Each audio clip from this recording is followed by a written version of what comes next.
Good morning everyone, কেমন আছেন আপনারা সবাই? আশা করি অনেক ভালো আছেন। সকাল সকাল আপনাদের স্বাগত জানাচ্ছি আবার একটি নতুন ব্লগে। আজকে কিন্তু দেবগড়ে বহুদিন পরে সকালটা এরকম একেবারে রোদ ঝলমল করছে। ঘুম থেকে উঠে তো বাইরের দিকে তাকিয়ে মনটা বেশ ভালোই হয়ে গেল, কারণ কয়েকদিন এমন মেঘলা বৃষ্টি ওই ওয়েদারের জন্যই আজকে আসার পরে প্রথমবার দেখছি সকাল সকাল এত সুন্দর একটা ওয়েদার। পাহাড়টা তো দেখতে বেশ ভালোই।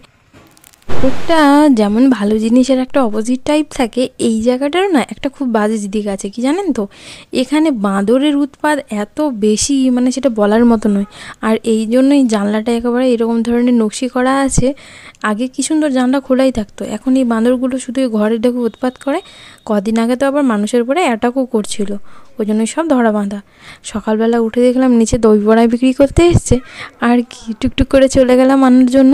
যদিও এখানের দই বড়া এই ফার্স্টবার ট্রাই করব। আগে খেয়েছি, তবে খুব একটা বেশি ভালো লাগেনি, আজকেও ট্রাই করলাম।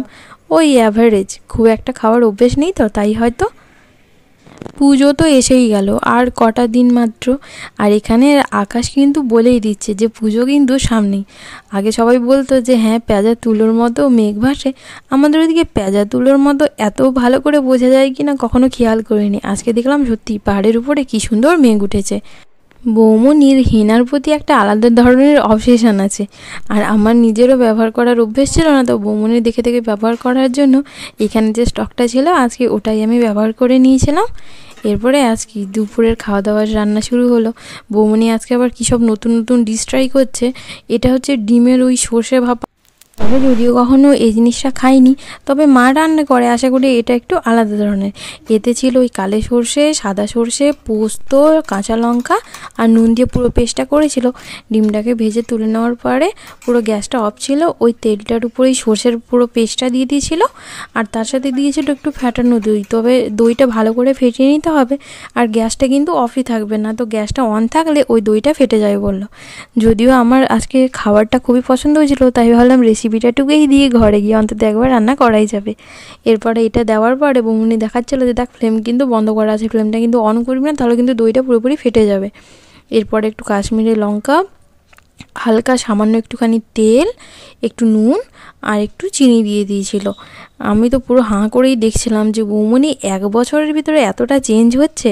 মানে মেদিনীপুরে থাকার সময় নিজে খুব একটা বেশি কিছুই পারতো না। এরপরে আর কি পুরো মিশ্রণটাকে খুব ভালোভাবে মিশিয়ে নিতে হবে। এরপরে হালকা সামান্য একটু আঁচে গ্যাসটা অন করতে হবে।